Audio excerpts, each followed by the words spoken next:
and welcome to another edition of the Geek Culture Outlaws Review Rodeo. Ha! Tonight I'm joined by my fellow outlaws. Firstly, I am joined by the Gauging Outlaw, Flutter Guy 98. Lock and load, outlaws.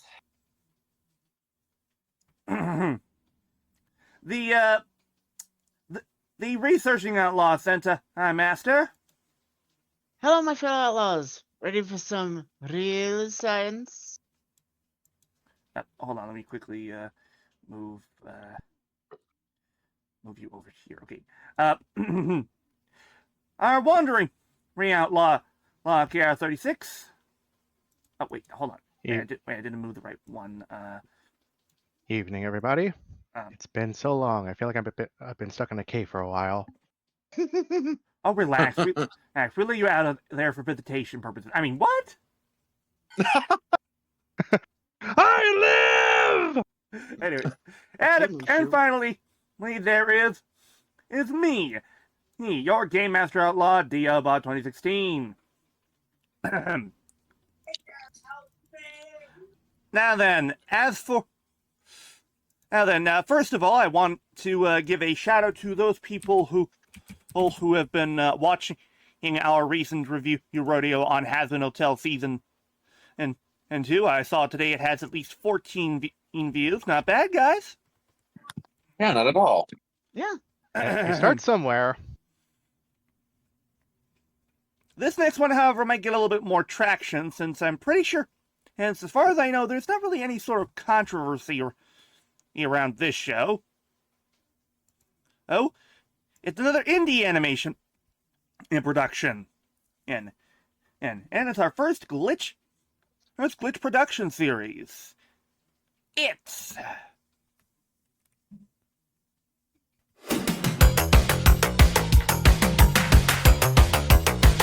murderous. Also, a special shout out to the YouTube artist is Thai McGrath for the awesome anime-esque theme he made for her murder drones based on the finale called Absolution. If you thought that it sounded pretty cool, go check it out on YouTube. We'll link in the description below. Which, by the way, Flutter, something I've been meaning to bring up with you. You did not link Christina Alabato's YouTube page in the description. I'll fix that when I get back to my room. Thank you. Anyway, murder drones. Again, this is our first Glitch Productions and show. Oh, Glitch Productions is another indie animation company. You'll know them currently nowadays for being the company that produces the Amazing Digital Circus. Among other shows, yeah. Among other shows. They're based in Sydney, New South Wales, and were founded in 2017 by the brothers Kevin and Luke Lerdwickle? Hold on, let me double check how that name is supposed to be pronounced. Who were originally known for making the Machinima web series SMG4. AKA Super Mario Glitchy 4. Which has just recently ended. Which I would say I'm actually familiar with, as I've seen a few of their content. The Lerdwickle brothers. Ah, the Lerdwickle. Thank you. Okay, thank you. Yeah. Now, unlike our last show, Glitch Productions more specializes in 3D animation. Yep.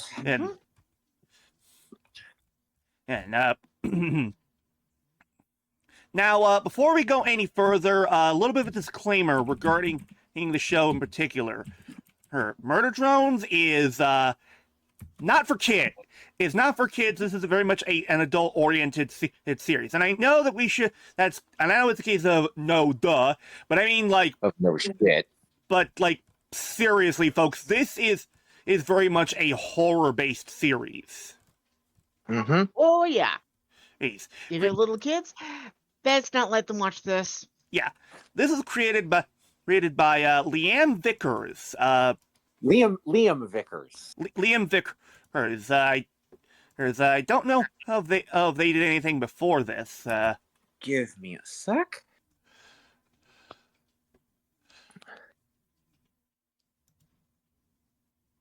Oh, they have their own website. Nice. Yep. Oh well, the main piece of content that he worked on beforehand was the Internekion Cube trilogy,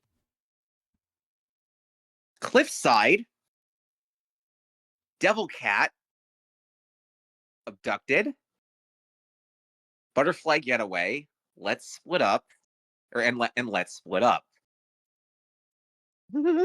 which are all on his YouTube channel and on his website as well. Yeah. So Also, he didn't just create Murder Drones; he also wrote and directed the entire series. Nice. hey, what do you know?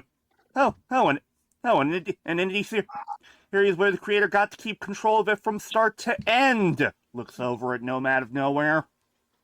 Anyway, I'll ask afterward.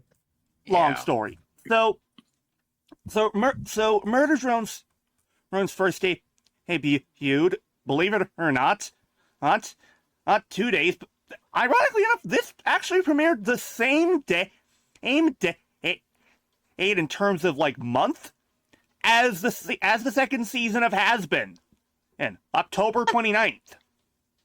Yep. Damn. So this one came 4 out years back in early. 2021. Now, yeah, 4 years earlier. Yeah. Now, full disclosure, folks, you can watch Murder Drones in one of two ways. You can either watch the original YouTube version, which are still on Glitch's YouTube page, or you can watch the Amazon Prime version,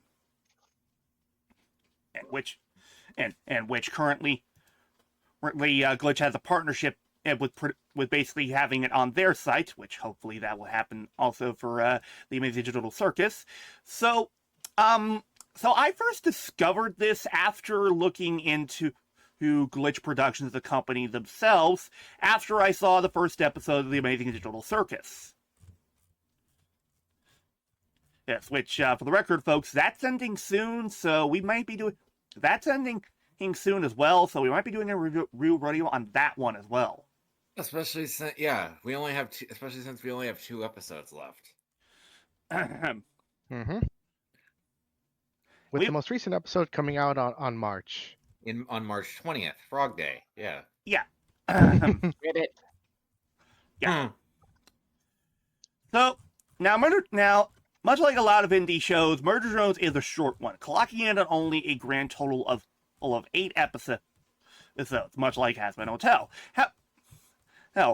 However, her length is very much depends on the episode. Some are shorter than others, or some are longer. Mm-hmm. Anyway, so, without further ado, let's start going over episode by episode, starting with episode 1, which is simply called Pilot. Which actually kind of works, given what we learn about a certain character later. Yeah. Mm-hmm. All right. So this takes place in a possible distant future of some kind. It's not really clear, but basically, in this universe, our main setting is on the planet Copper 9. Which is an Earth analog. Also, DL, this isn't a distant future. Oh.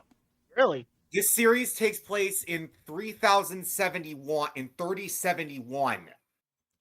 Oh. So yes, we're in the 22nd century. So in the way distant future. Huh? Huh. Uh-huh. Okay then. Scott. Anyway. So, Well, 29th century, my mistake. so yeah. So, That's millennium. So yeah. So the main sort of sort of characters in. So the main sort of, well, let's call them people, as we will in this are the worker drones. They were originally created by humans, and it's to basically mine Copper-9 for its materials. Yeah, for its resources. However, suddenly, the planet just exploded. Well, part of it did. Yeah, it half imploded. Now, this basically meant that these drones were left to their own devices. However, suddenly, they were attacked by what was called disassembly drones. Drones that basically feed on the oil of the worker drones, and basically want to kill all the worker drones.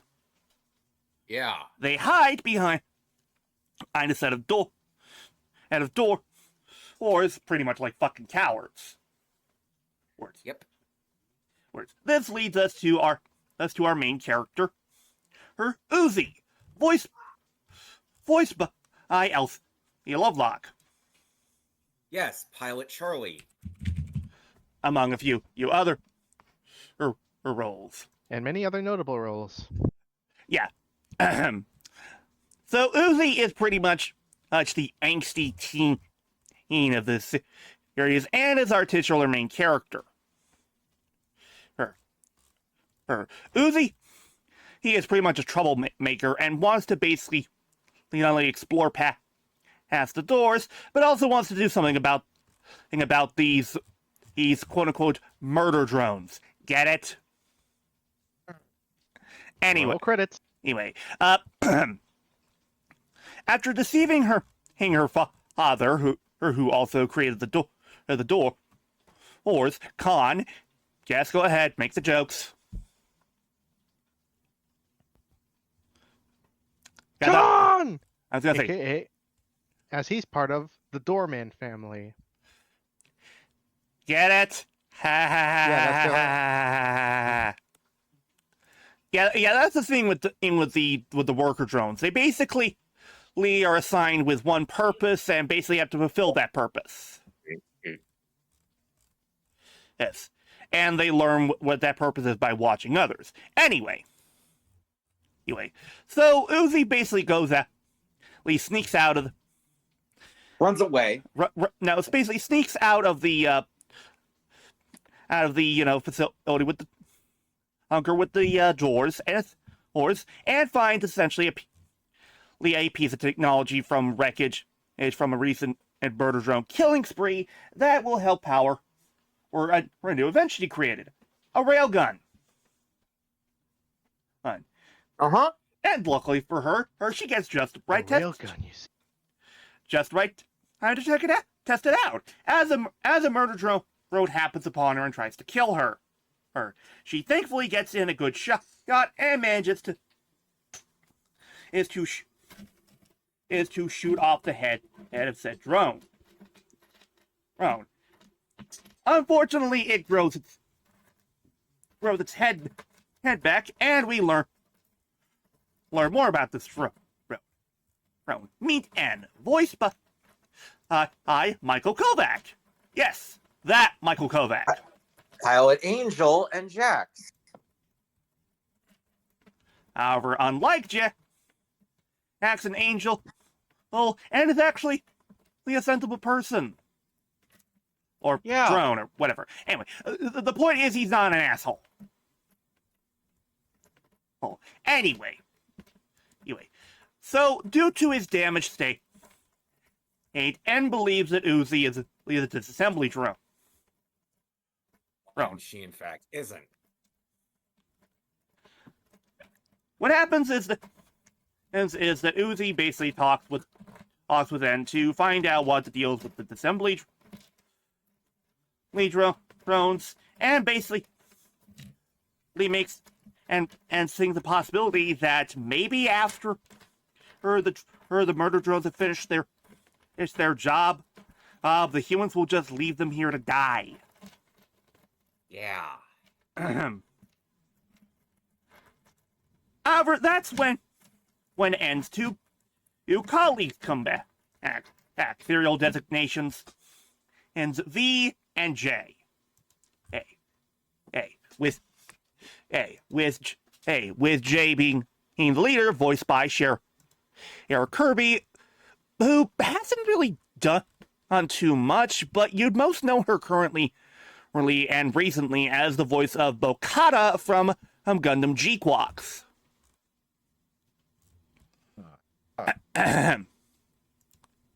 Mm-hmm. I know her for a few other things. Yeah. Mainly as one of the nuns in Master Detective Archives Rain Code, Karen Asuka from Nichikasaki, and voiced Candice in Genshin Impact, and Nice. B in Also, Pokemon Masters, to name a few roles. also, Khan is voiced by David J. Dixon. Hasn't really done much. Much. And then we have V's VEA, voiced by Nola Klopp, who is actually bilingual, speaking both English and Dutch. In fact, she is the Dutch dub VA for Willow Park in the Owl House. Among a few other things. But anyway, back to the store. Ori Uzi runs away when J and V return, and Jay gives an a good reboot, aka a slap to the face, to basically make him realize, oh crap, I was speaking to a worker drone. Yep. Oh, and by the way, just a little bit of a heads up, V and J, they're kind of assholes to N. Yeah, they're kind of bitches to N. Yeah. So essentially what happens is Uzi runs back to the bunker, but unfortunately, N has followed her back and gets inside. Yep. While inside, and murders a few of the worker drones that worked with Khan. There's a point where Uzi tries to fight N, but unfortunately she gets stabbed and pinned to a wall by one of his wings. She drops the railgun and asks Khan to shoot and to help get her to safety. However, Khan is not exactly a good father, as he basically decides to say fuck this shit, closes the door, and abandons Uzi, leaving her to die. Yep, leaving her for dead. Yeah. By the way, Mom says you're grounded. Sorry! Close the door. Thought of that one scene from Jimmy Neutron. Okay, that was good. Oh, bravo. Yeah. Okay, give us a bit of golf rap. Hold on.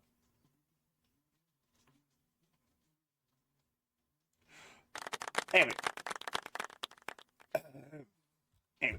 so what happens is after that, N starts to feel a little bit bad, but then J and V show up and basically realize that N has led them straight to the bunker with all the remaining worker drones on Copper 9. This is where N starts to question in their orders, resulting in J infecting him with a virus that will kill him. Yep. Yeah. Uzi and N basically realize that the people they quote unquote care about have basically left them for dead, and the best thing right now is to stop the psycho murder kill before they do any more damage. Yeah. Edge. Well, While It's like, while oh, V to stop the murderous killing spree. Yeah. while V is captured, your Uzi manages to kill J. Hey, and Uzi is obviously not happy about the fact that her pops basically left her for dead. And so she basically says that she is going to live outside the bunker and And run away, never to return. So the episode ends with N and Uzi outside, with Uzi a little bit pissed about the fact that the humans sent the murder drones to kill them all. And thus she Yeah. plans to plot her revenge. Though we see that something is off with her as her eye starts glitching for a moment, ending the episode. Yep. I will say, looking back to the really good first starter, I like the fact that it gives you a good sense of character for all of these guys. Especially Lee Uzi. Oh, absolutely. So do I. Now, then, on to episode 2, Heartbeat.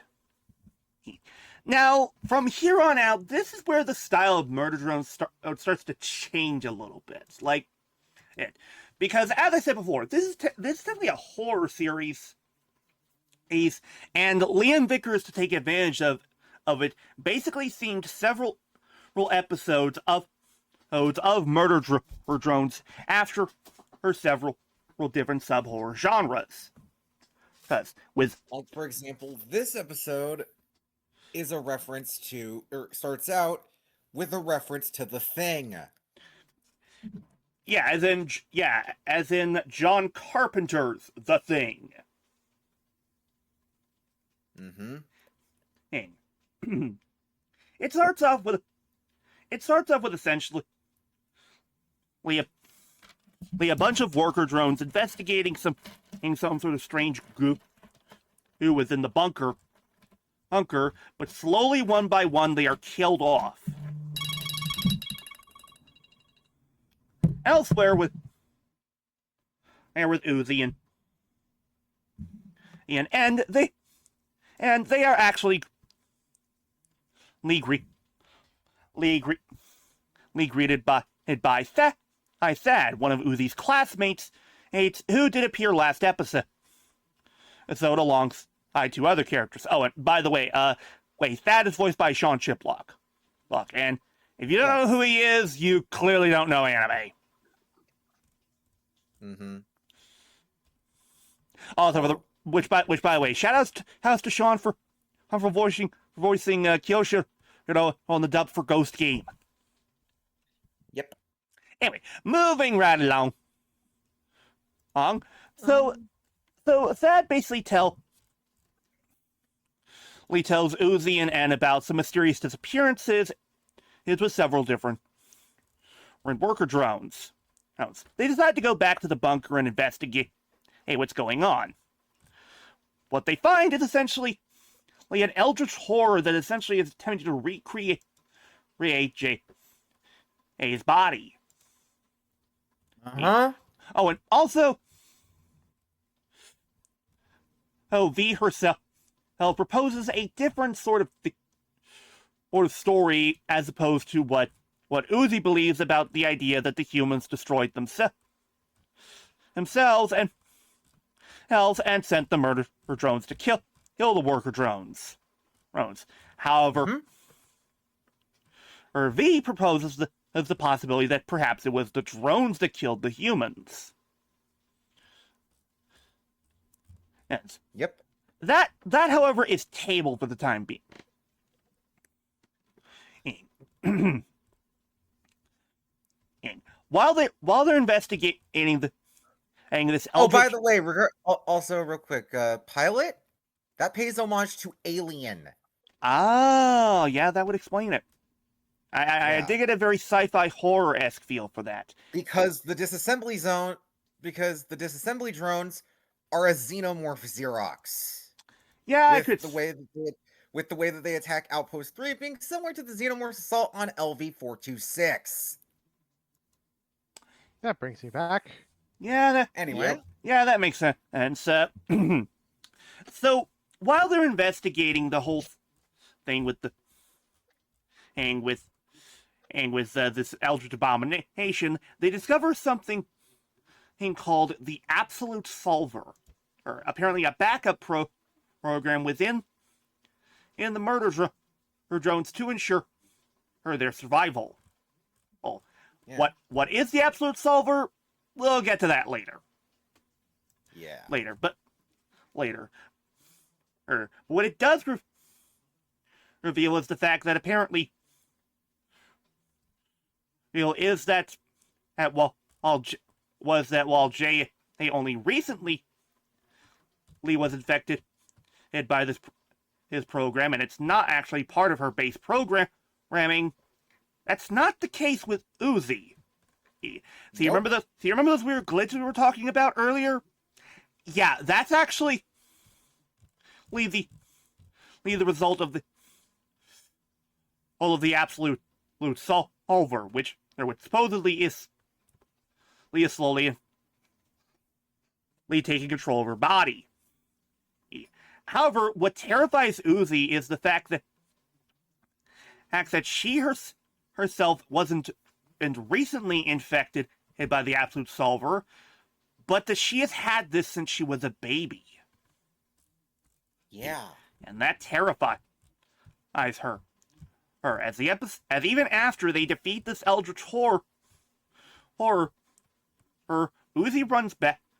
He runs away from and goes back to her father, horrified as to what she's discovered. She doesn't forgive him really per se. She just needs what he did earlier. She right now just needs some comfort, and something consistent in her life right now. Yeah.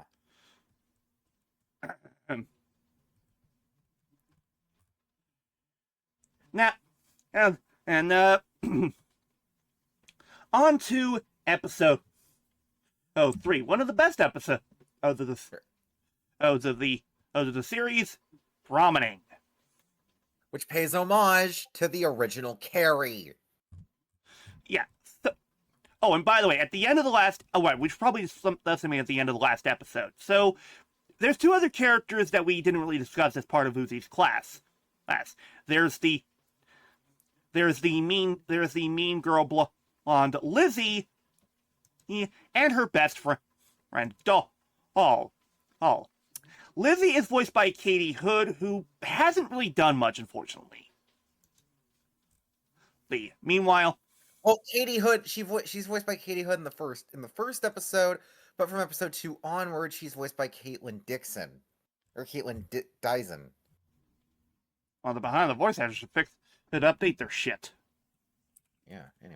Anyway, alongside Lizzie is her best friend, I guess you could call it, who's simply named Doll, voiced by I am a Breezy. Though the thing with Doll is she only speaks in Russian. Yeah. And don't confuse it for the fact that as an Emma Breezy can only speak Russian. No. She is bilingual. It's just that's how this character was written. It's like when Bernie Burns voiced Lopez back in Red vs. Blue is Blue. While yes, Lopez only speaks Spanish, Bernie is bilingual. Mm-hmm. Anyway, so the episode starts off with Doll basically slowly killing some of her classmates throughout the school. Oh, and also at the end of the last episode, we actually learned that Doll herself has an absolute solver of her own. and that she has plans for V. Yeah.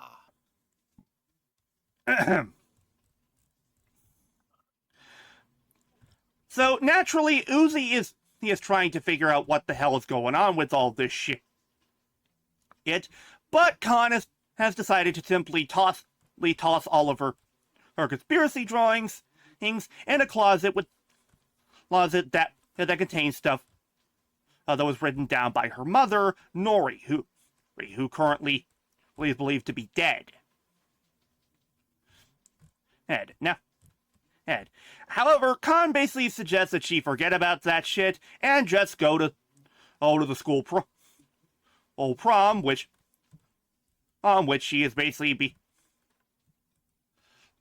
being forced into taking part in by not only Lizzie and Doll, but also by Khan himself, who is also chaperoning. Yep. I'm chaperoning. No! But yeah. Now Uzi does get dressed for the prom while at Doll's house, but she escapes when she notices there is something off about Doll herself. Uh-huh. She goes outside the bunker and reunites with N, and the two of them decide to go back inside the bumper when they also realize that V is now escaped. Yeah. At the prom, Lizzie reveals that she has now become best friends with V, and even decides to make her prom queen. Mm-hmm. V for hers is merely toying with Lizzie in order for her to basically get closer to her and her classmates and kill all the students. But she actually hesitates to immediately do it after getting all of the praise and being elected the prom queen. However, Doll has other plans as he attempts to murder V herself. And an Uzi show up and fight with Doll, but unfortunately Doll gets away. Mm-hmm.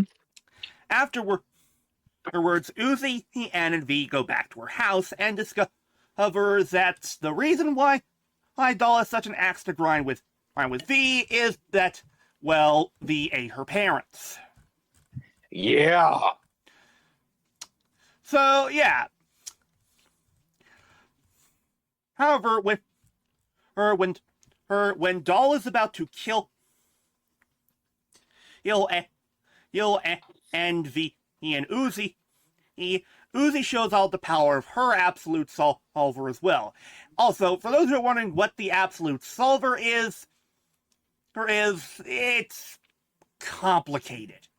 It's essentially an AI, but it also has a lot of different sort of powers itself, such as being able to summon objects, moving around objects, teleporting objects, creating illusions. Basically, telepathy.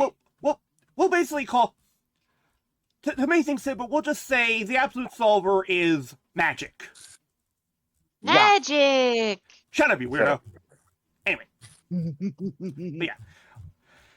when Doll sees that Uzi has an absolute solver her as well, she's somewhat scared by what she sees and feels bad for Uzi, as apparently the problem with her absolute solver is somehow worse. Yeah. And what does that mean? Well, we'll learn. We'll learn in the next episode. Mm-hmm. Oh, which, speaking of, let's go to that episode. With episode 4, Cabin Fever. which is a Friday the 13th spoof. though no more well, Cabin in the well, Woods. well, it's more a reference to not only Friday the 13th, but any sort of Yeah, the cabin. the cabin in the woods setup. Yeah.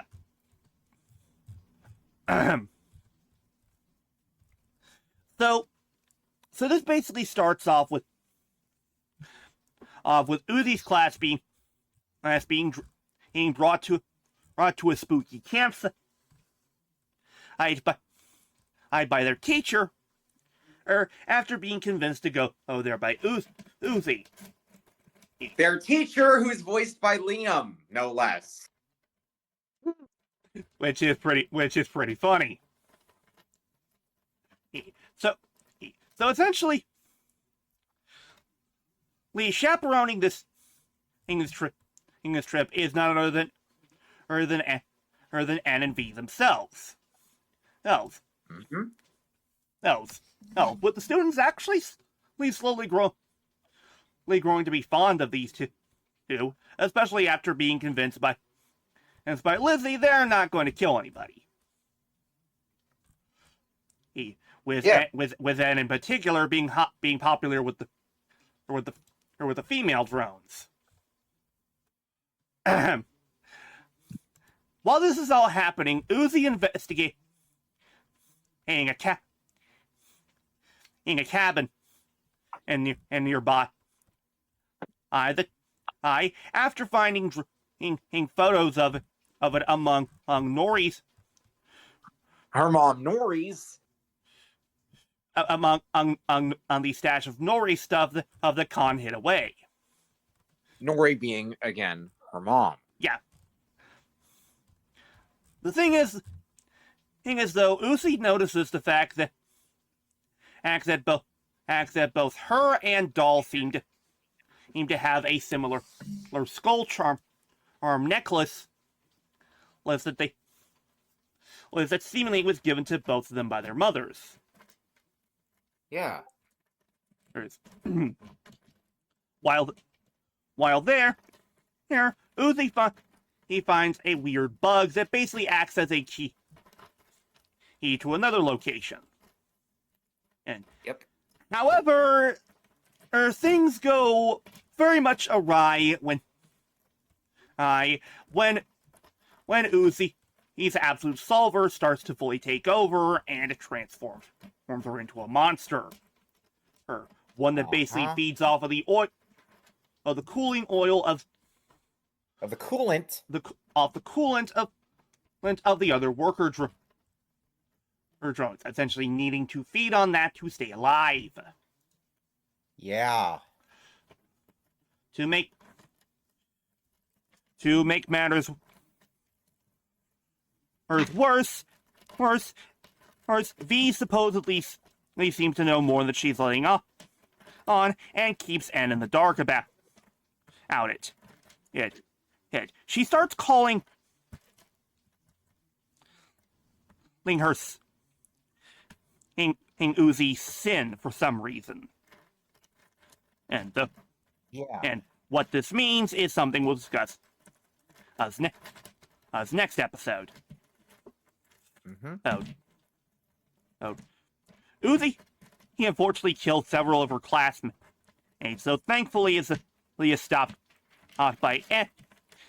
And part of the reason for this transformation is due to the fact that Uzi feels insecure now, and is somewhat jealous of the fact that N is spending time with her female drones.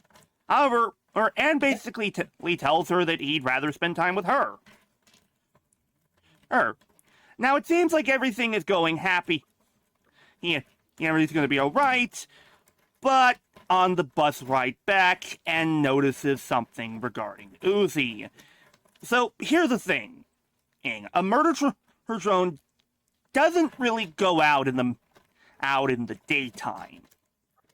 Yeah, they're like robotic vampires. They kind of are. The reason is because of the fact that the sunlight can basically overheat them very quickly and kill them. Yeah. And what strangely happens is that Uzi starts to be showing those same side effects. Yep. And that pretty much ends the episode. Now on to episode 5, Home. Now, before we jump into Home, let's backtrack a little bit back to episode 02, because there's a little detail I left out intentionally. So, and basically, in that episode, had a flashback to his time back on Earth, where he was just a normal drone working inside of a human mansion. And And all the humans there were pieces of shit.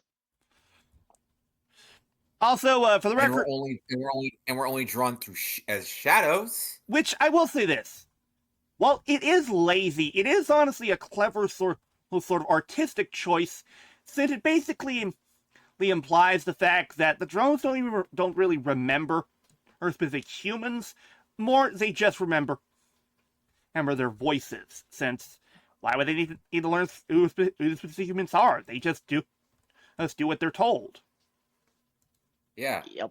To them, Also, they're just NPCs. Yeah. Anyway, also regarding Home, the teasers showed several hints of the episode referencing The Shining, with it taking place in a Victorian-era mansion similar to the Overlook and featuring direct homages to both the ballroom photo and the Red Room scene. But the episode itself seems to mainly reference A Nightmare on Elm Street. Welcome to my nightmare, bitch. yeah, that tracks. Anywho, so let's talk. So yeah, let's talk about that. So in that flashback, we see that weirdly enough, V acted rather differently, acting rather shy and timid around N, and also weirdly enough wearing glasses. Yes, yes. J acts the same, but what's more important is the fact that we meet a particular human, Tessa, who has recently arrived with a new drone known as Sin. Tessa being voiced by Steph Crothers, and Sin being voiced by Alana Fitzgerald. Wait, hold on. Are you sure that's who voices Tessa? Yes. Behind the voice actor says it's Daisy Rose.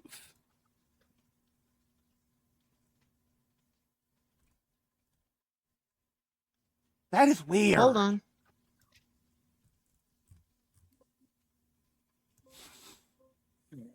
Nope. You have failed me. Fuck this shit. I'm using the goddamn wiki. What do you think I've been using? Anyway. All right, so.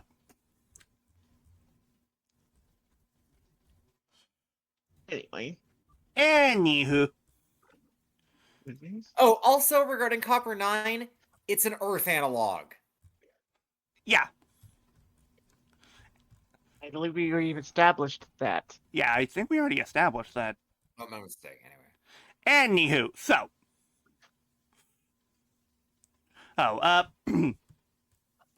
So N basically is in a library reading about different things on Earth, such as golden retrievers. He then basically starts talking with the drone Sin. And again, voiced by Alana Fitzgerald. Sin seems different from the others, namely with the fact that she seems like she's slower at understanding things. It's almost like she has some sort of learning disability. And we will later learn that it's in fact an act, but that's neither here nor there.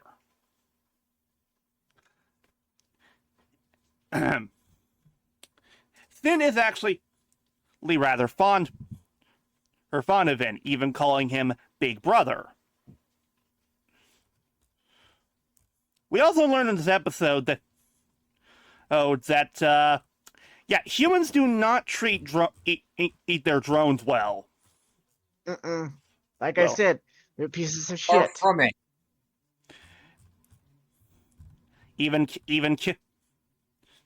And killing and abusing those drones simply because they can. Mm-hmm. Now, all throughout this Ed has been basically been getting messages telling him to go down to the basement. And it's not until he's finally outside, and is basically left to be quote-unquote pecked by crows, that a crow seems to change and start speaking with the voice of Uzi. Turns out this isn't a flashback. These are in fact these memories, which were apparently starting to slowly be erased due to the absolute solver. Earth. Uh-huh. Thus, Uzi basically decided to, well, for lack of a better term, jack in, and basically discover what's inside the memories herself. Meanwhile, with the back inside the mansion, and Sin basically escapes the basement where she's usually kept, and wreaks havoc on the human party guests. Yes, essentially murdering them, and also seeming to disable any of the other drones. The only ones who seem to be able to do anything to stop her are Tessa and Jay.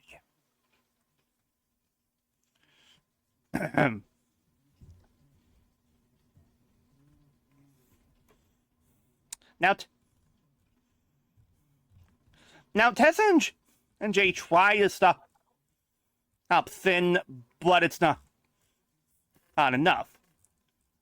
Sin then attempts to and manages to capture her and tries to erase his memories of this for good. Uzi tries to keep helping, but that's when she's interrupted by Doll attacking her house and attempting to steal the bug with the digital key and that she got last episode.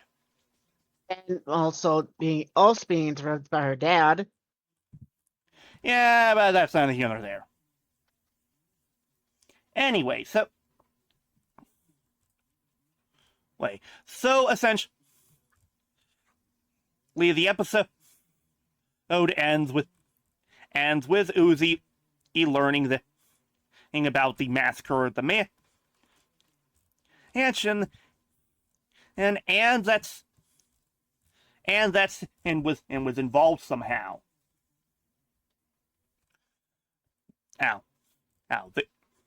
Whether she was the one who murdered all of them or only caused events to happen, they don't know for sure. Meanwhile, with Doll, she actually has brought the bug to two people who recently arrived on Copper 9 at the end of last episode. These two being a new Jay and Tessa.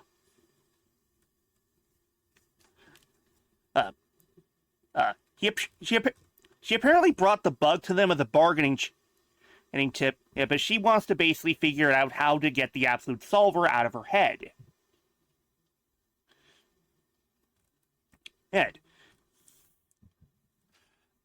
And that's pretty much the end of the episode. On to episode 6. Dead End.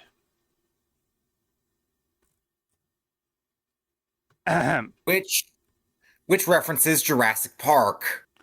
Mainly for the fact that we have what is essentially the Roboraptor. Raptor drones. I'm just gonna call them Roboraptors because they look like those old toys. Fair Yeah. enough. Oh yeah, Also- I remember those. I think I And remember seeing one at Not to Walgreens. mention, two characters that are introduced in this episode. There are scenes that involve them inflicting cold-blooded torture on the cast is also reminiscent of the Hostel series, while the locked security room, complete with security cameras and remotely controlled mechanical doors, is similar to Five Nights at Freddy's. I thought it felt like FNAF. Huh. Anyways. Wait. So essentially, Lee all Lee Lee Lee Uzi and V meet up with Tessa and J to try and get to the bottom of things. However, her doll escapes with a digital key and basically gets a head start on what is in the facility. But the gang basically all get there, but are immediately knocked out. Namely, by two unique drones, Alice and Bo. Oh, both of them are were originally stranded in the cabin, and back in episode 4, but recently made their home here, essentially finding any drones with the absolute solver in them, and basically dissecting them and taking out their hearts, which is essentially the main piece the absolute solver infects.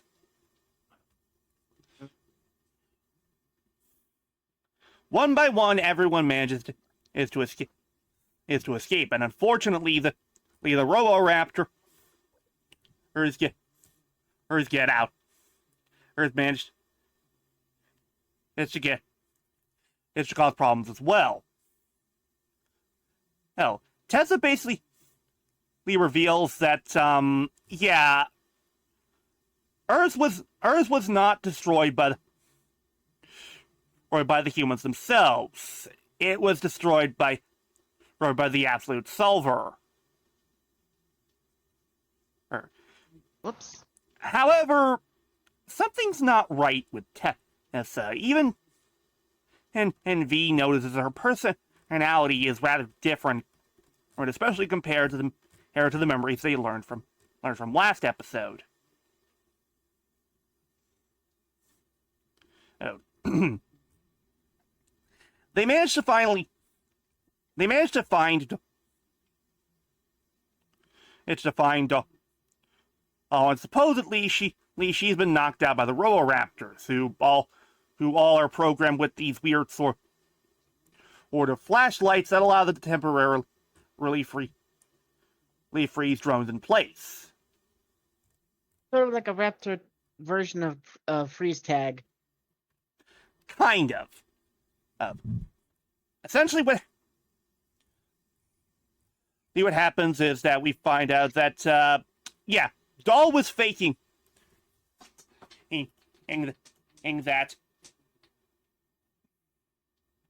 that uses the key to unlock the lower area, and essentially leaves Uzi and the others to die to the Roboraptors. Now, normally, the Roboraptors would be confused by the presence of human blood. But when they see Tessa's blood, they don't really react that much to it. They're confused for a moment, but that's about it. I hope it's not Chris's blood. God damn it. Okay, Barry. Anywho,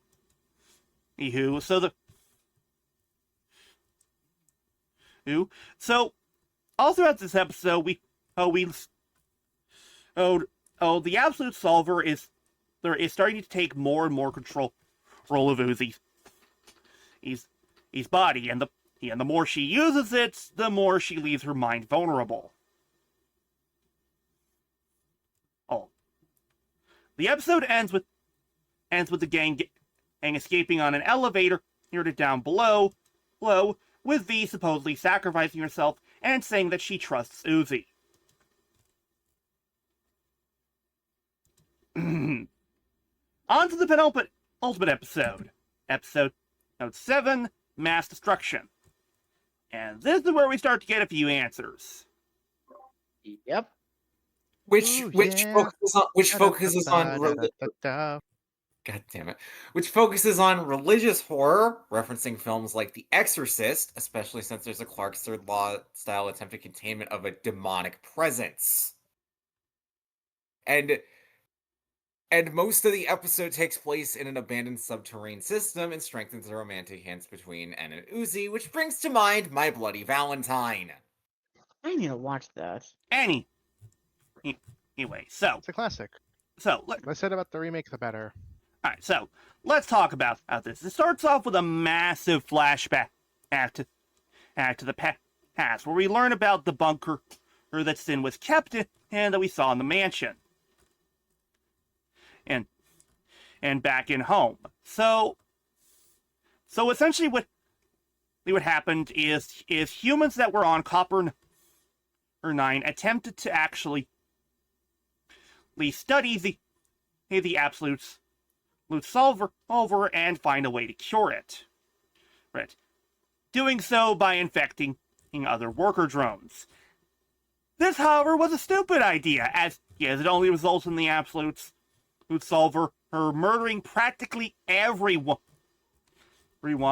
Only stopped when an intern named When a J.C. Jensen intern, yes, that's working around exactly the exact company that you think it's working around.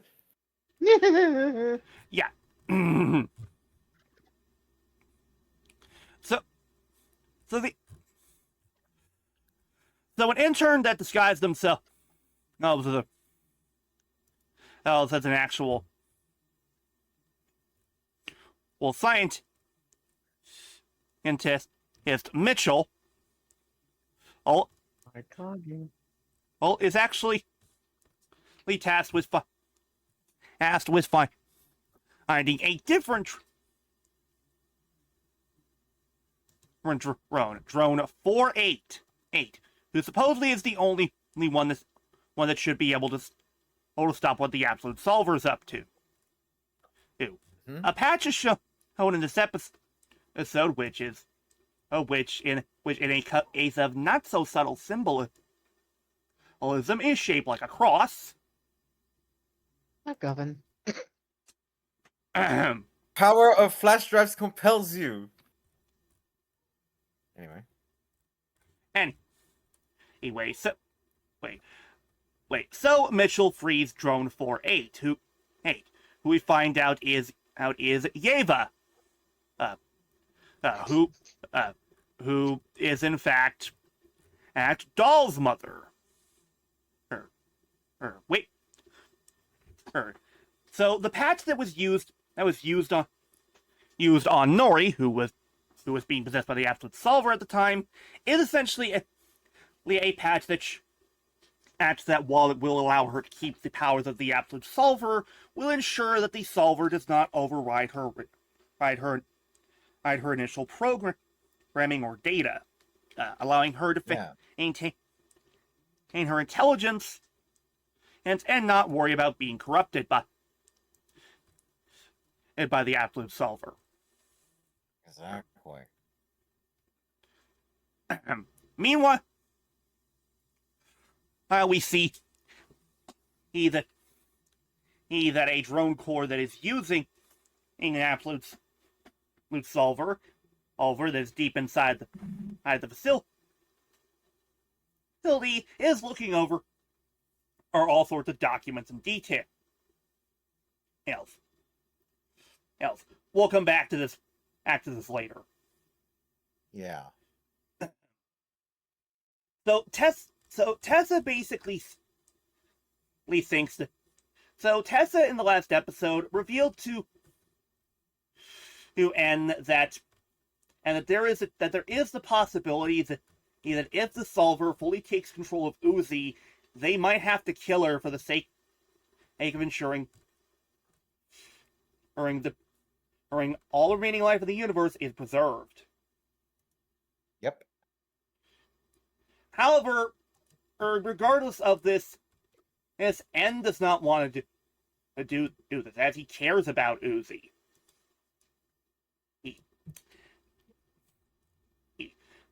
The game basically try and get back up to try and help V. He actually supposedly sacrificed herself. But when Uzi starts to use her solver again, she starts losing control temporarily, and Tessa uses as a green light to try and start killing her. During all this, N is separated from not only Uzi but also Tessa herself. Yeah.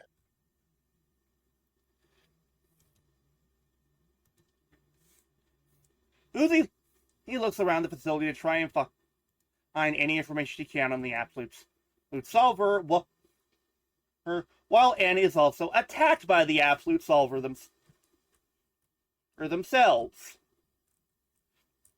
Yeah. Though thankfully, he's saved by that drone corps, who is in fact Nori. Yeah, Uzi's mother. She's alive, actually. And has been all this time.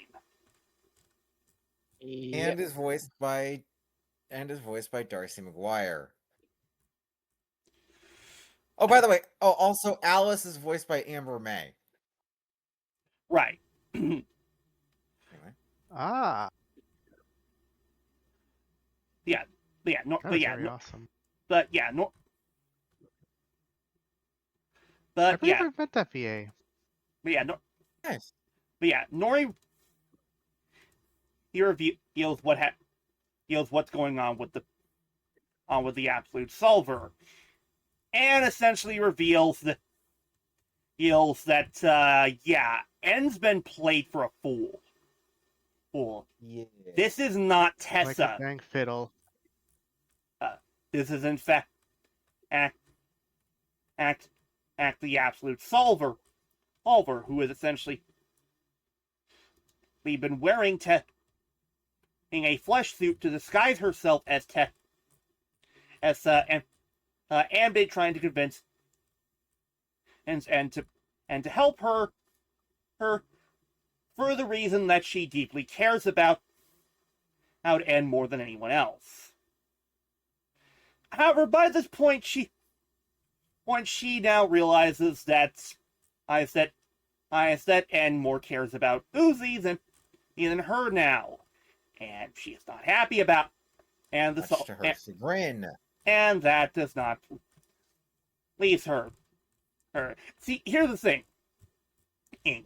Sin was never really Sin. That was the Absolute Solver using Sin's body as a puppet. Yeah. It essentially possessing her body, after giving off the false impression that it simply wants to repair the damaged body, with the only way of being able to repair it is to relinquish control from her. Which it does. Anyway. So Nori teams up with N to basically track down Uzi and solve this whole mess. Yes. Yeah. Meanwhile, Tessa, or Sin, and we're just gonna call the Absolute Solver Sin to save time. I'm saying the Absolute Solver all the fucking time is gonna get irksome. Tedious. Get monotonous. Anyway, so Sin manages to track down all after finding out that the only two drones that still have the absolute solver in them are Doll and Uzi. Yep. And the fight does not go well for Doll, as Sin kills her.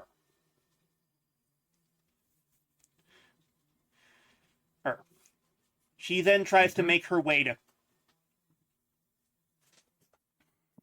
kill Uzi, but Anne manages to stop her.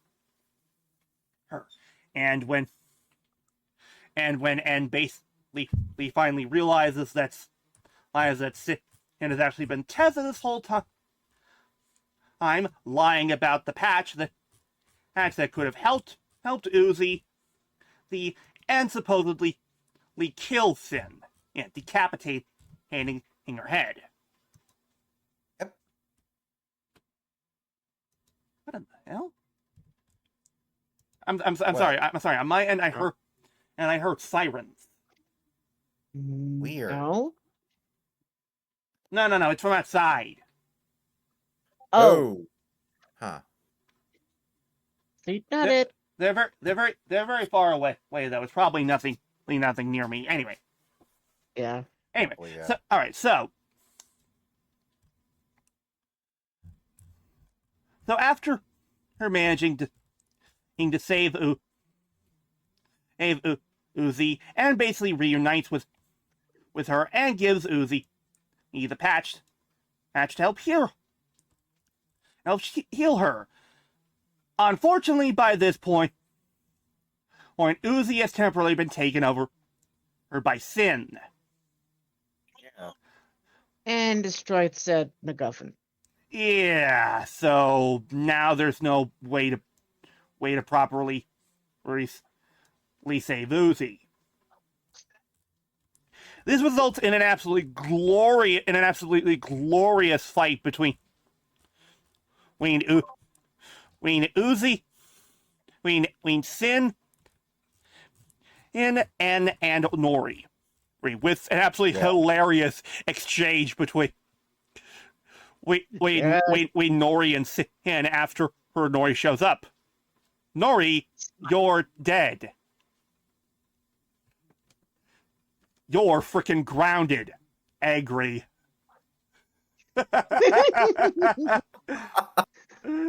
Also, for the record, folks, Sin's voice and personality is very much akin to GLaDOS from the Portal games.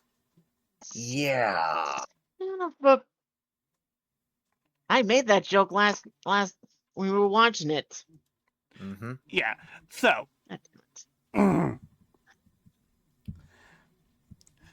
So after a hilarious moment where Anne manages to temporarily stop the fight between Uzi and Nori by hinting at the fact that him and Uzi are dating, though he doesn't and say that but just says they hang out from time to time. That's what they're calling it nowadays. But essentially, Nori manages to temporarily snap Uzi out of Sin's control, with Uzi throwing Nori into a big pit that was created by Sin.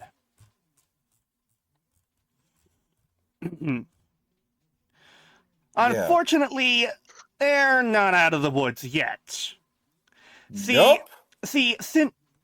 While N did decapitate Sin, and that didn't really mean anything, because when I say that Sin was wearing Tessa for a flesh suit, that was not a metaphor. Yeah. Or as she basically takes full control of Tessa's body, which has in fact been a drone body with skin grafted on top of it, and now resulting in this horrifying sort of android zombie thing. Let me see if I can find a. which has basically been her definitive look for the time being. Yep. I'll take this one down. So yeah, There we go. so yeah, things are going pretty badly now. Outside, Thad and Lizzie have shown up after being told to come here, but after Lizzie was told to come here by V and intercept Jay, who was basically told to wait outside. Hide and get the ship ready to leave by Sin. Yep. Also, Khan shows up later. So Uzi, he gets the idea to quote unquote sacrifice herself, raise her body to the core of the planet to ensure her safety. But all this results is in another implosion. And for the planet. And that ends the episode. Now on to the final episode. Episode 8. Absolute End. Which invokes Event Horizon. Ah. I need to show you guys that movie. We'll see. Not a big fan of horror. Fair enough. Anywho. So. Oh yeah, let's talk about this. This is the big finale. It starts off with Uzi reuniting with her mother, though due to the fact that we're in the vacuum of space, they can't exactly communicate, so they mostly communicate via text or scribble words on asteroids. Nori basically tells Uzi the only way to stop Sin, and once and for all, is to destroy the heart of the drone she's controlling. And only then will they finally be able to rid themselves of Sin and the solver itself.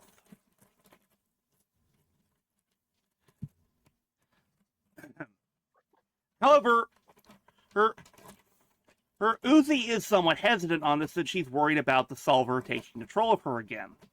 Yeah. However,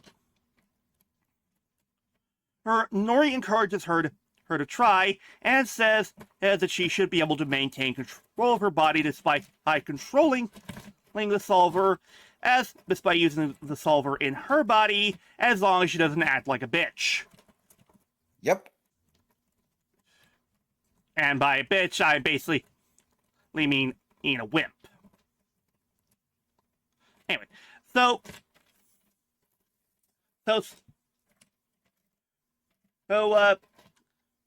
Uzi, he reunites with Zen, and the two of them basically make a game plan on what they're going to do about Sin. And meanwhile, with Khan and the others outside, they're about to be killed by Jay, until, strangely enough, V arrives with one of the Roboraptors. Surprise. Who weirdly enough has been up now as a cowboy hat too.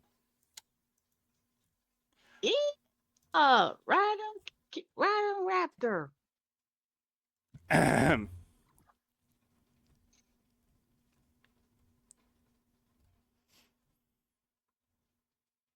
Anyway, so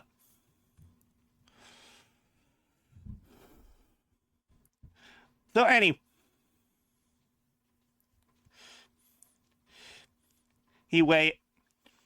the thing.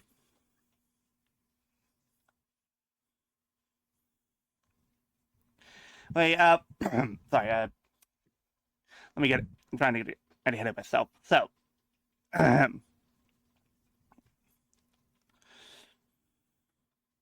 so, so V basically confronts J and accuses her of working for Sin, in which this is a little bit, well, how should I put it? Vague. We don't really know why it is that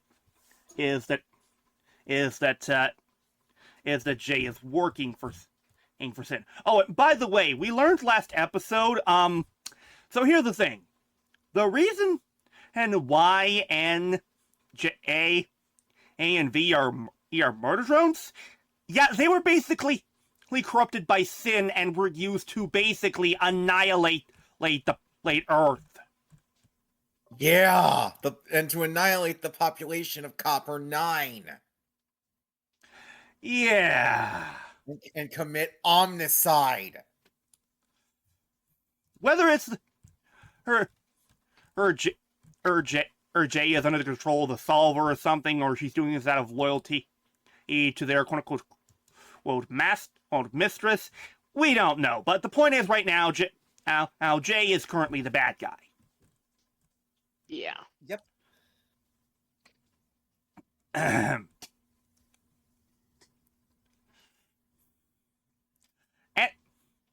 Uzi and appear here and try and throw a black hole at in V's in Jay's direction, but well, that's when Sin shows up and destroys Uzi's black hole. And that's when she activates a nasty little program the Absolute Solvers have, the callback ping. What is it? It essentially is a program that allows her to temper or to resume control over her drone if they have the Absolute Solver program within them. Yeah. Go back ping. Back ping. Which that is an actual technological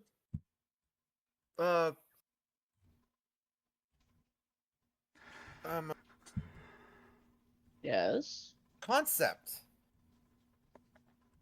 It's effectively a postback or webhook meant to send real-time data to analytics platforms, attribution providers, or other services for tracking and optimization.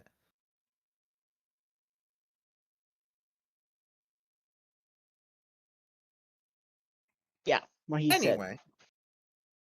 Anyway.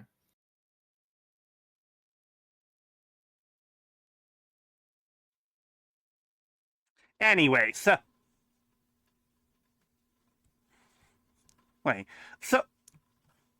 with the callback ping in mind, Uzi and try and run from the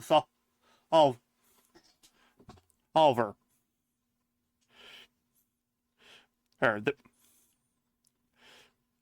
Though on their way inside of a small facility, the Sidmit is to cut Uzi's hand out and push the core out of her body. Yep.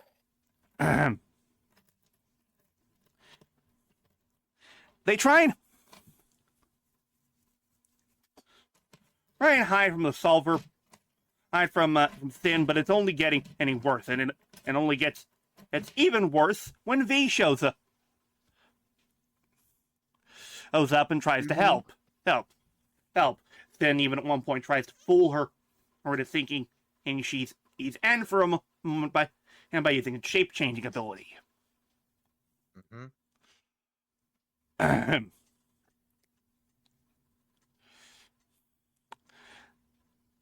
Now, unfortunately, and at least things are not going well as Anne basically tries to help the escape with Sin nearly ripping out Anne's heart and trying to eat it. Ew.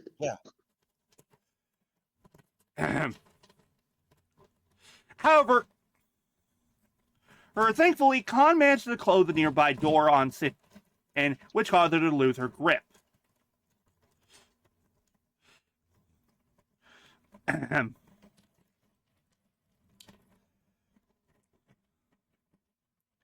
Now, Sin tries to. Now, thankfully, N and V get a chance to recover, but they're unfortunately attacked yet again by J and Sin. And also earlier, before they crash back on Copper 9, Uzi and N confess their love for each other.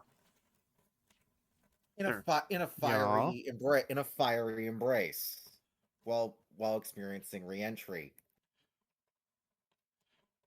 Which is not only hardcore as fuck, but also fucking adorable. Oh, Yeah, absolutely. more adorkable. Anyway, so Really brings the heat and the tension. Whoa!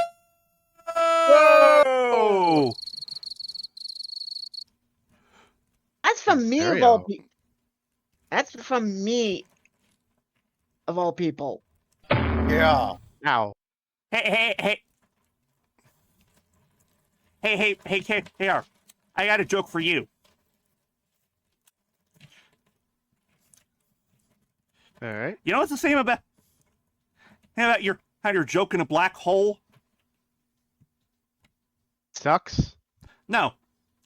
They both produce nothing but dead silence. Thank you. Oh, yeah! Thank you. Anyway. So Uzi manages to reunite with N and V. And while Sin tries to use the callback ping once more, or Uzi this time actually manages to counter back and reveal that she now has full control over her own absolute solver. Meaning that, Sin can't control her anymore. Nope.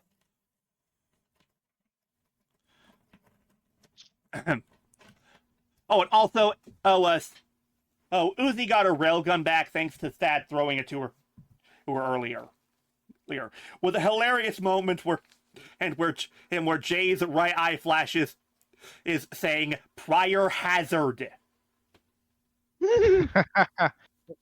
Nice. That's a hilarious bit. Yeah, well, Falls is an absolutely glorious fight between all five characters. Oh no, wait. All five characters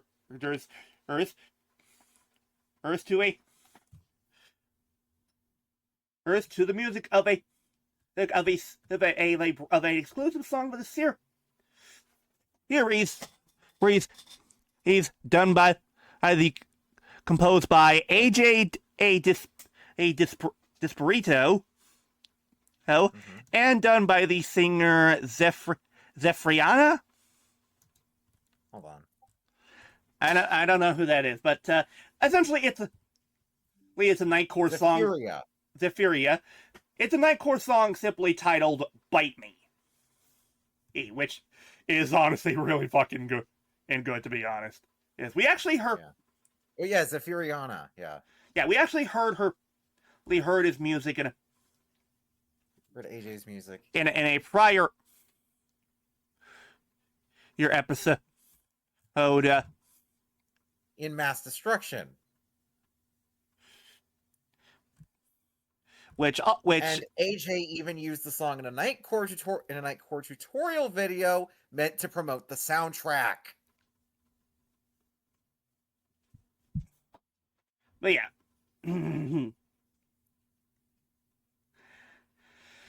Oh, and he also composed the score for Murder Drones itself, so yeah. Yep. Now, and so the fight actually starts to go really well for our heroes until Sin manages to knock N and V away, leaving her alone with Uzi. Uzi manages to thankfully rip out Sin's core and using her solver abilities exposes a part of the planet to the sun, completely burning the core to pieces. However, they're not quite out of the woods just yet, as unfortunately there's still a section of a black hole that essentially contains the remainder of Sin's consciousness. Which Uzi ends up eating. Now, here's the deal. The reason why Sin was trying to deal with Uzi and Doll was mainly for the fact that she realized that those that could actually control the Absolute Solver could find a way to defeat her either by trapping them within their own body, which Uzi does. Mm-hmm. Uzi now basically has Sin as part of her body, but thankfully Sin's not able to fully take control of it, with the only thing remaining from her control with Sin being the badass wings, and the tail. Yeah. Oh, and also, where Sin is living in. and another thing, Uzi now has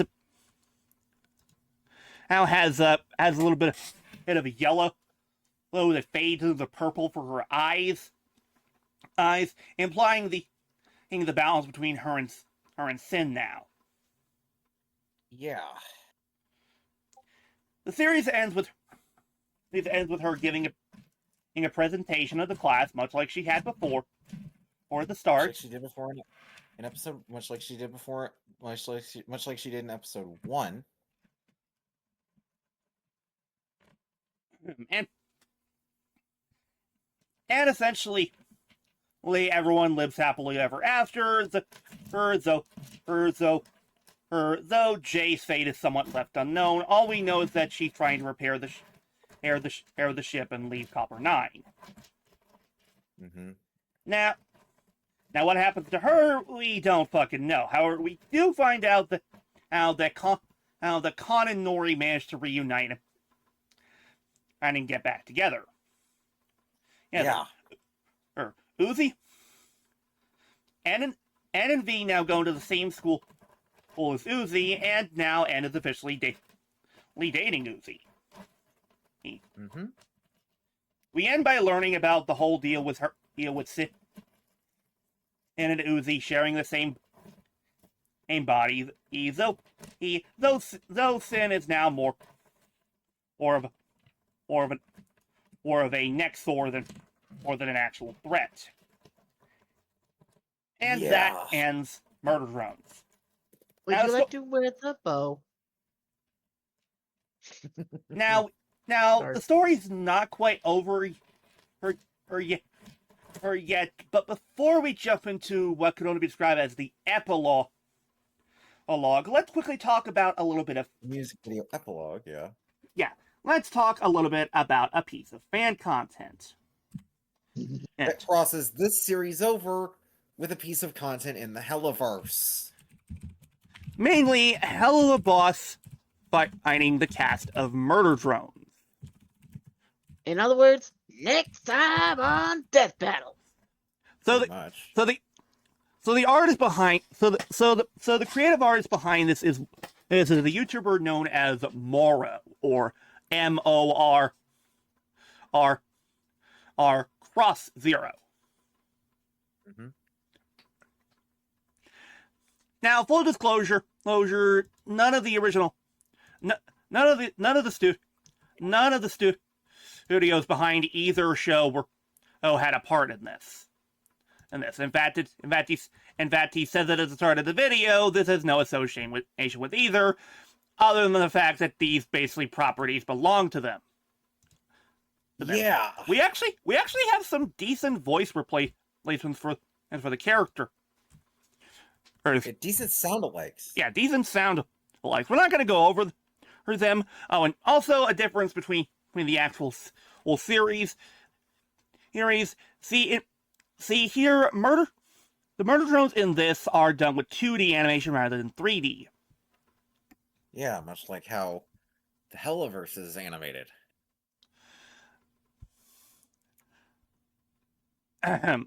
Now, in terms of continuity with both shows, firstly, this likely takes place in terms of Helluva Boss, likely before Blitz was given the Asmodeus crystal by Stolas back in season 2. Yeah. As for the murder drones, this likely takes place after the event, and likely either takes place after the events of either her Cabin Fever or Home. We don't know for sure. Sure, it's not canon anyway. Who cares? Anyway, It's just fun to think where would this go? Where would these connect? It's just fun to just speculate for about for this. fun. yeah, it's just fun to speculate about this. the fight's pretty good, and it premises that essentially one of the human workers from Copper 9 Hopper's IMP to blow up the bunker and any information that might be in it, so as it doesn't fall into the wrong hands.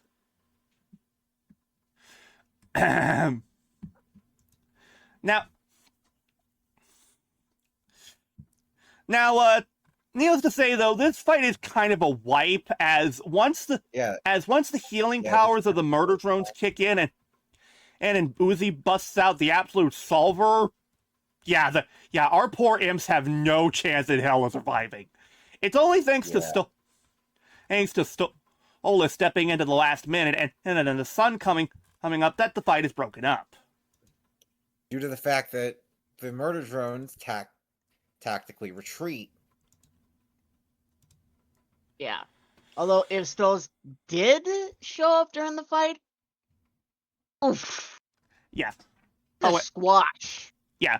Also, when it comes to we should probably mention the piece of fan art that we're using in here, since it's a really good piece of fan art that we got here. So, so this is done by the artist is Ikuladena and on Newgrounds. Wow, so they're a really nice piece, I gotta say.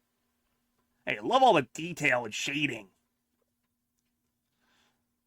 And I've shown this to you guys before, so I don't think I need to remind you. Nope.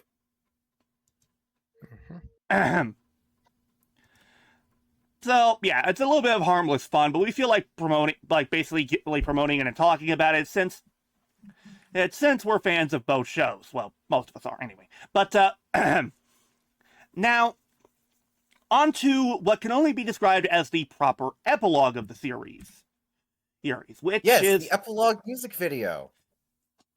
Now, this is something that was actually done recently for Murder Drones. This was done to celebrate what was it, the 5th anniversary? Give me a second. No, not glitch text. Murder drones.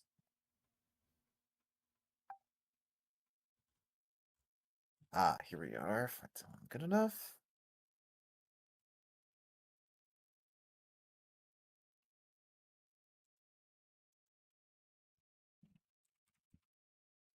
Fourth.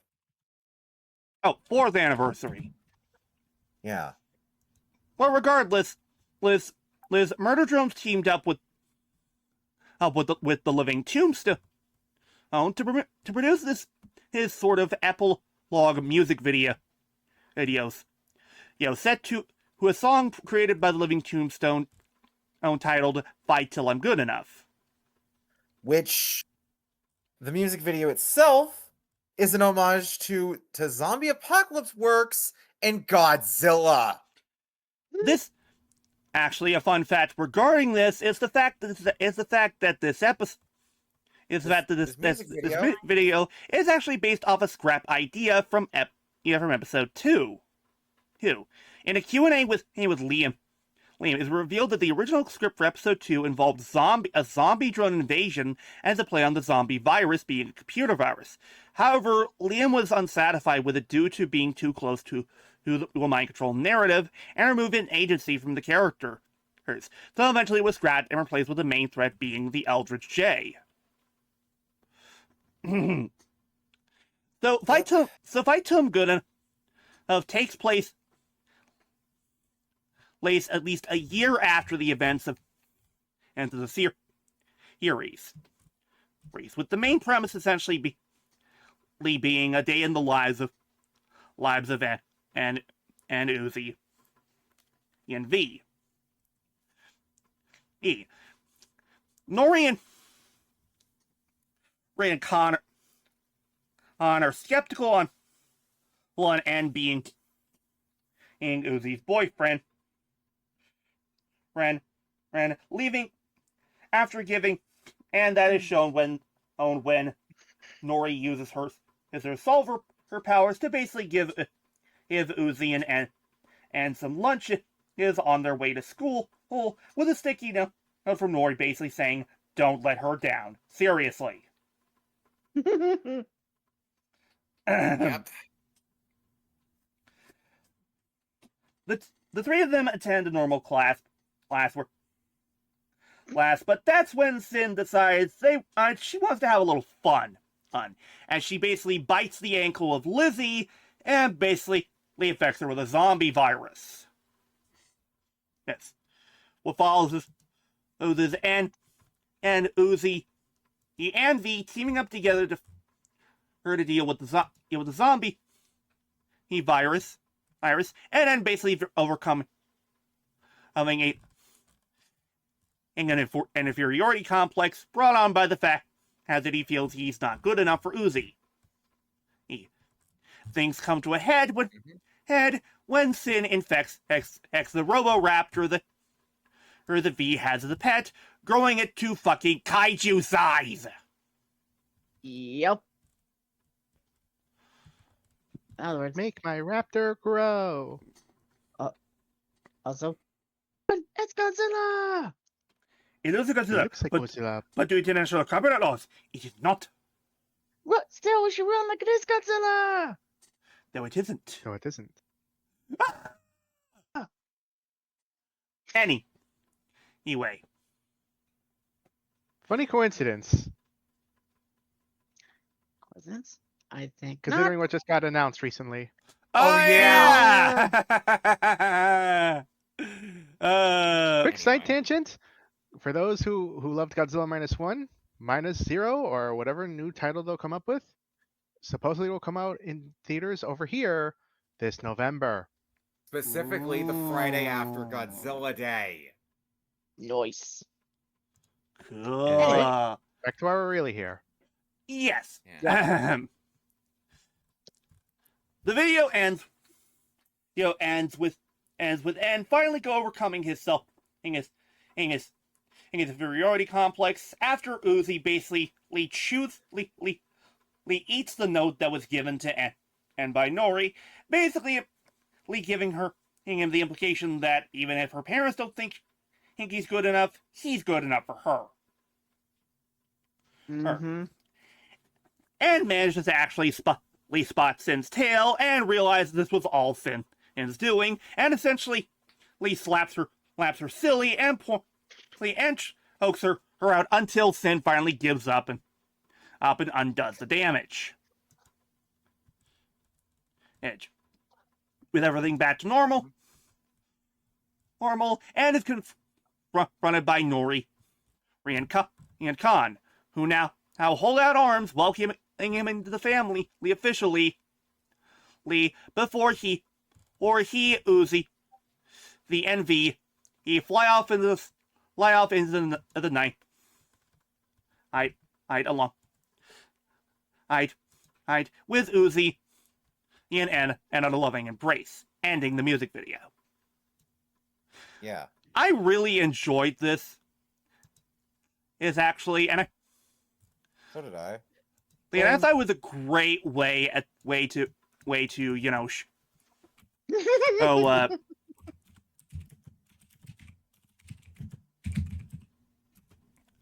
to show Uzi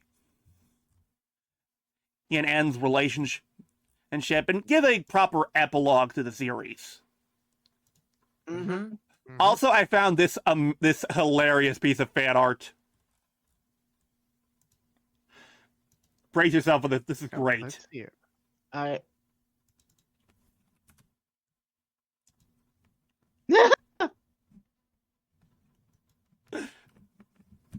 And it looks so, Thing is, and looks so pleased, but Uzi's just having none of this shit.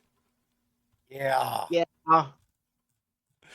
Oh, that's funny. That's very funny. Anyway, all right. Just give him a red coat, and he'd probably act like a certain radio demon, and she'd be Oh like, God. "No, please, no."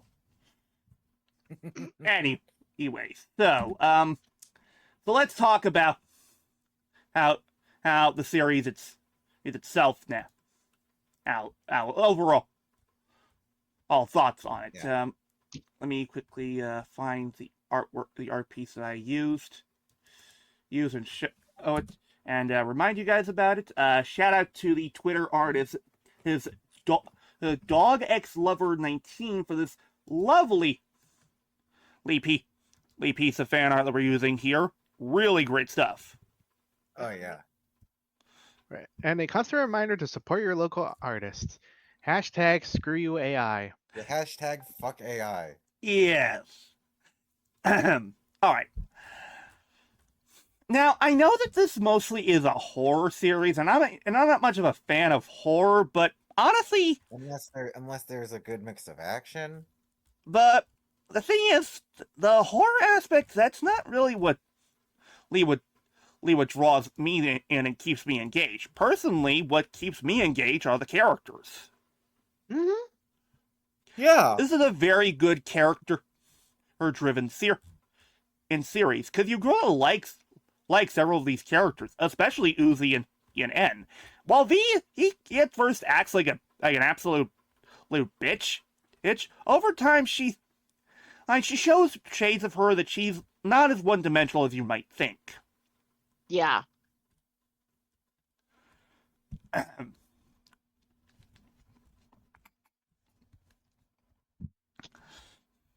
I thought that the animation was pretty good too, and I think that everyone has a good, distinct design to them in terms of the drone design.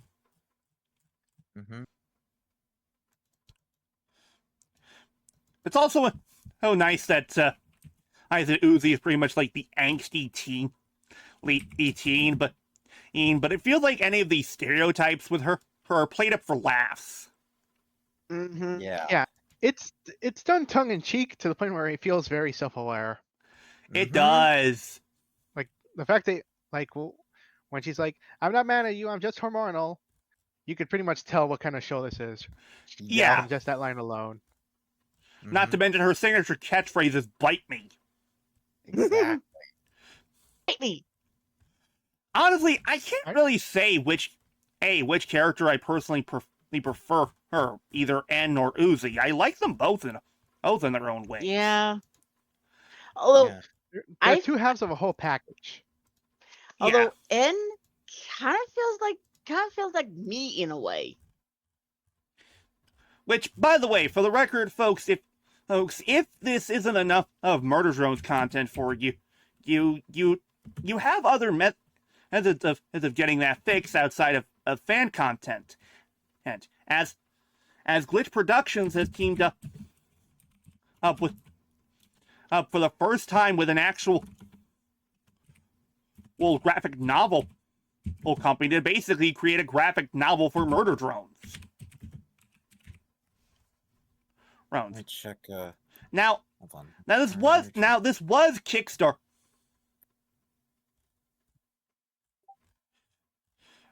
arted, and we don't know for sure if Specifically the company Oni Press.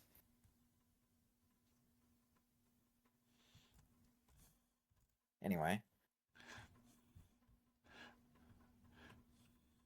It's specifically the publisher Oni Press. now whether this graphic novel will be available to the public, like after her words, is unknown. Oh, but they did launch a Kickstarter. But they did do a Kickstarter last year, and thankfully it got fully funded. Yeah. Hell, Nice. the graphic novel itself has 2 different covers depending on which version of the book you back. This being the hardcover edition, while this being the softcover edition.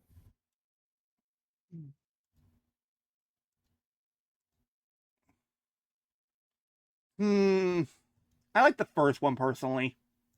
Fair enough. Yeah. A lot more energy to it. Oh, never mind. The Kickstarter's still going. Oh, Yeah. really? Yeah, apparently, even though it's been fully funded, you can still back this. Alright, awesome. This. Hell, the writers. They've worked the writer and illustrator, Wyatt Kennedy and Jo Mi Gyeong.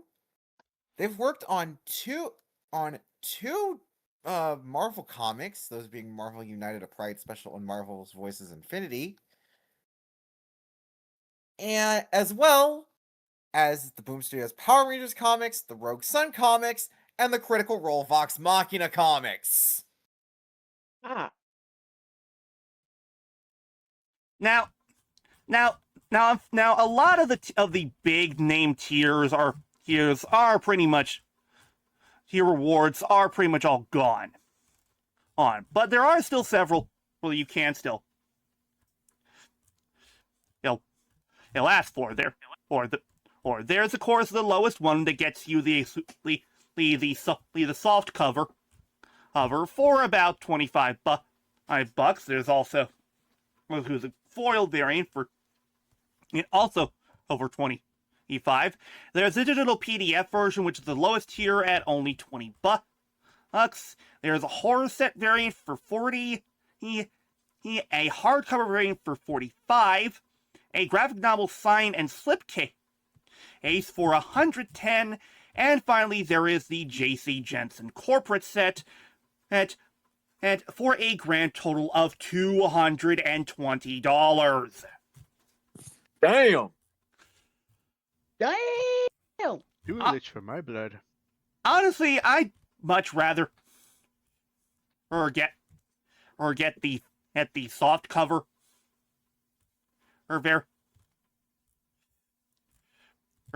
the soft cover of the digital PDF for as I would love to support my support for this.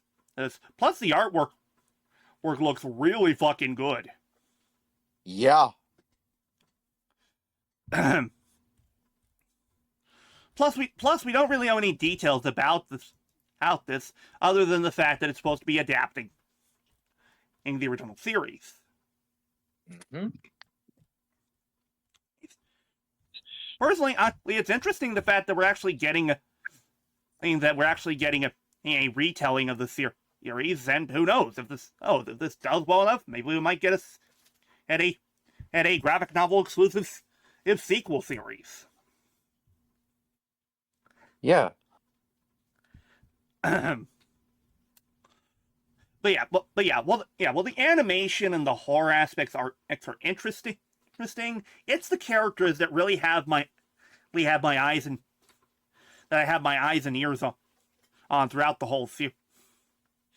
I really feel it's the strongest part of the series. Yeah, it's the Also- definite selling point for the show. And also, not to mention, I love how it can be at one moment it'd be like serious and dark, and then it becomes comical, and I love that balance. So do I. It's a great balance, and I also like the fact that while I'm not a horror fan myself, I can appreciate the fact that it pays homage to several different subgenres of horror. Mm-hmm. The fact that every Like episode is an slasher, homage thriller. to a subgenre of horror is interesting, and I gotta get credit for that. Yeah, such as slasher, thriller, religious, action Psych- horror. Sometimes Yes. psychological. Yeah, psychological as well.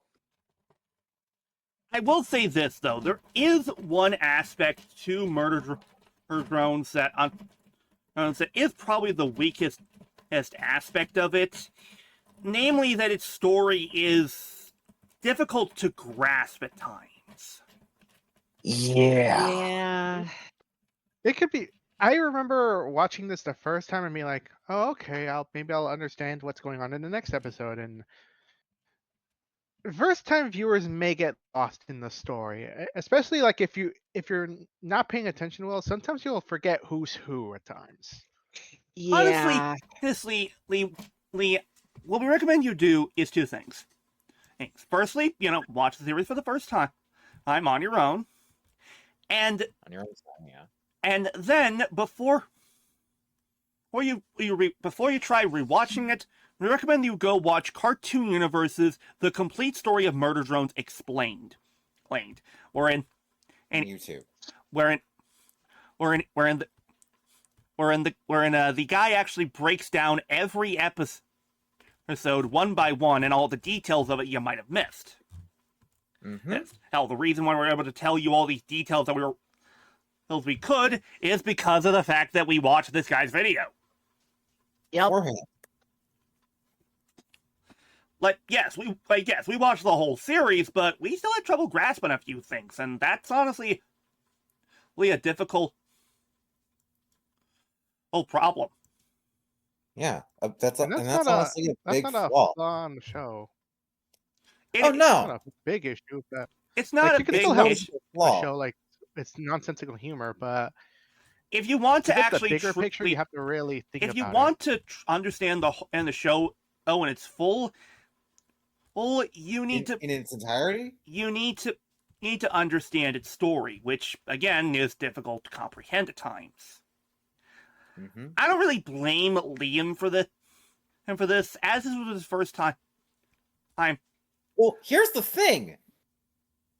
Interestingly enough, hold on, let me go back to the TV Tropes page for the show. So you know how I mentioned Internechian Cube? Yeah. This is a creative driven successor to that. Huh. Interesting. Yeah. Again, I don't really blame Liam for this. Oh, neither do I. As this was probably his first time tackling such an ambitious project like this. Mm-hmm. Especially spearheading it as well.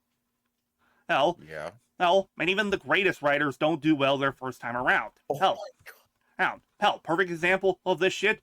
Look at Monty Owen with the first few volumes of Ruby. Yeah. Things were rusty. Mm-hmm.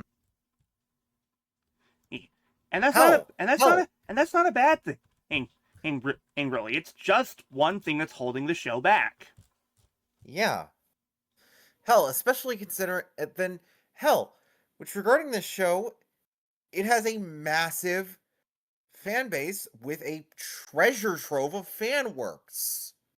Which include fan songs, fan fiction, fan episode, animatics.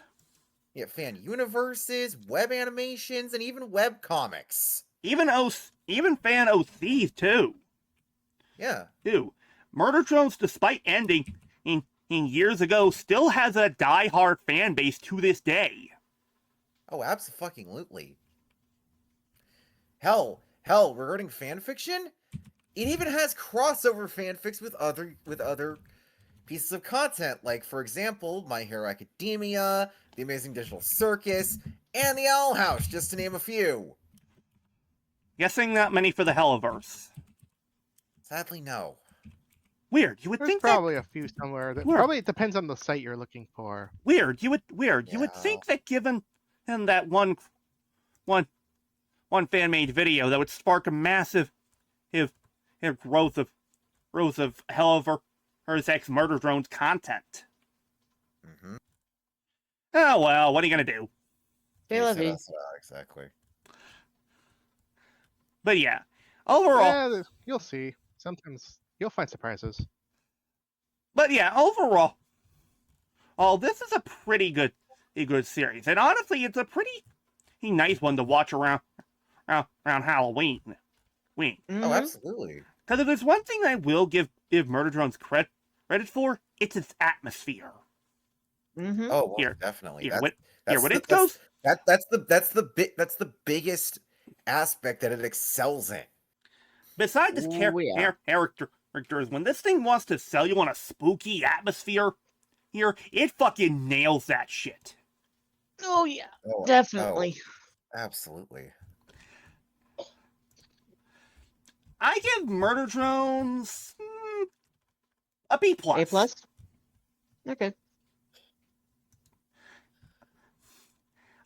It's a pretty good series, but look, even for what issue youth shows like Helluva Boss and Has Been Hotel, they'll have their stories are at least easier to understand. Murder Drones, Yeah. on the other hand, oh boy. Not so much. At least it's not as confusing as, say, Kingdom Hearts. But yeah, mad respect to Oh, don't get me started on Blaze Blue. Oh, Jesus fucking Christ. Anyway. what about Guilty Gear? Guilty Gear is much more understandable. Much Can more be easy to can be a little understand. simpler. but- If you want to know about Blaze Blue's story, I recommend Thorky's video on it. But hold on there. I thought that Blaze Blue's story was caused by that man. God damn it!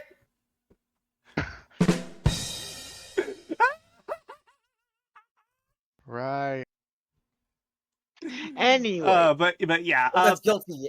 That's Guilty Gear. Oh yeah, Anyway. Guilty Gear. But yeah. Yeah. But yeah, B+ series.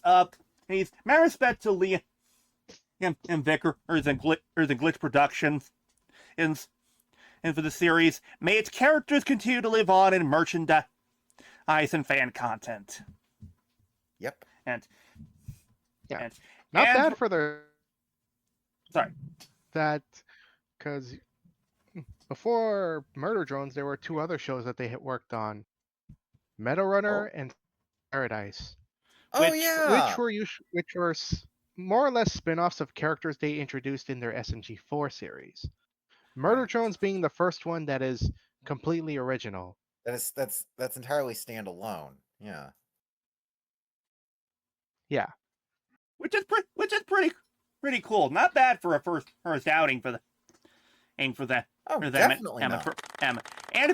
for the record, folks, if you still want a taste of some Halloween-esque horror from Glitch Productions, they currently have two shows they're working on that have still of a spooky feel. One being in the Gaslight District, which weirdly enough has Sinsby. He has the main female lead, Mel. and it's not even a joke. And you would never believe that, given that she sounds nothing like Sin. Yeah, she's using a completely different voice. Oh my god! And apparently, non sequitur regarding Murder Drones. One last thing, though, go ahead. before you continue, and another show that might have more of that spooky feel you're looking for from Glitch, the series Knights of Guinevere. You're created by Yes.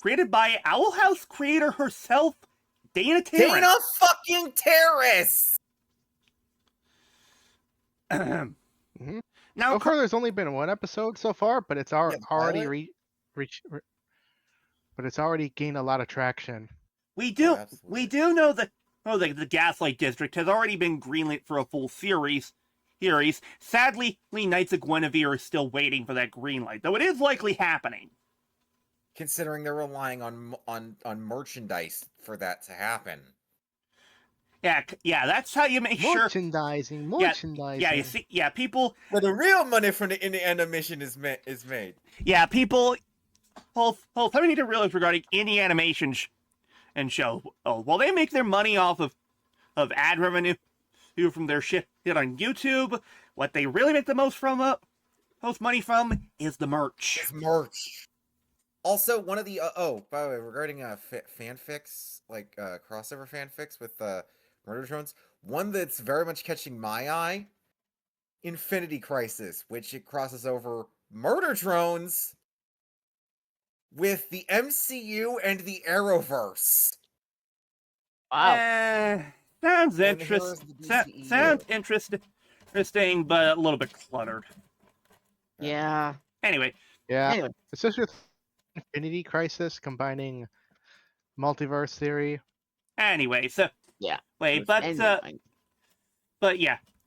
Next time we do a review Rodeo, we're finally tackling Ben 10 seasons 1 and 2. We've got a good idea of how we're going to structure things, folks. This will be a little bit different from other review Rodeos we've done. We'll do full episode breakdowns due to the fact that this shit, it has at least 24 or to 36 episodes. Yeah.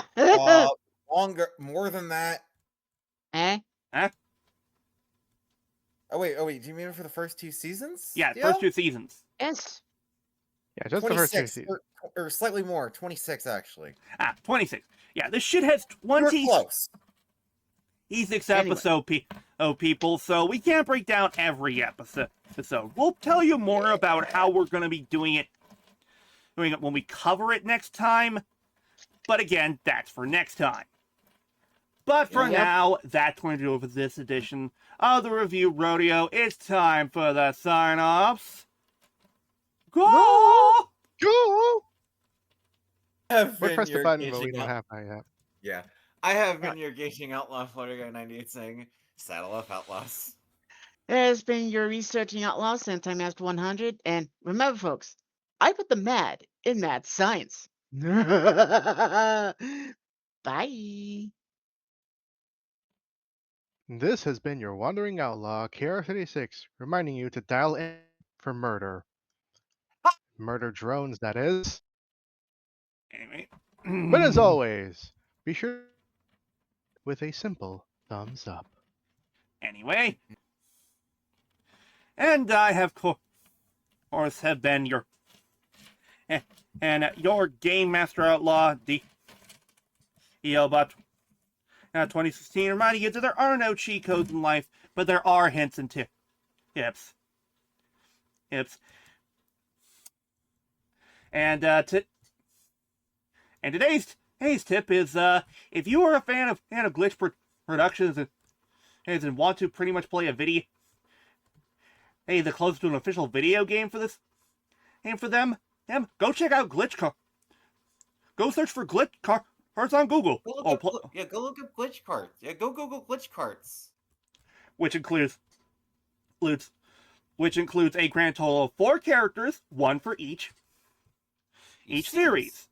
Pomni from Amazing Digital Circus, is Mel from the Gaslight District, Uzi from Murder Drones, and Gwen herself from Knights of Guinevere. Mm-hmm. Wait. And also, folks, when it comes to merch, please show your support for Daisy. Glitch can't get that shit off the ground unless merch does well. Yeah. And we want to see more Daisy. Fuck yeah, we do. Anyway. But yeah, have a good night, folks. Take care, and we will see you all next time. Bye! Oh, and one more thing, folks. Hold on, one more thing, folks.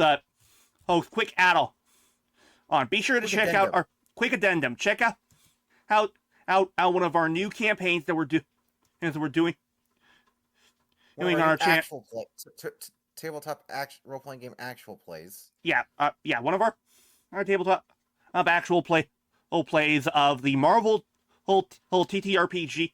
He with The the Marvel first Multiverse. the Marvel tabletop Multiverse TRPG. He by looking at the first episode of The Write-Offs. How would I say?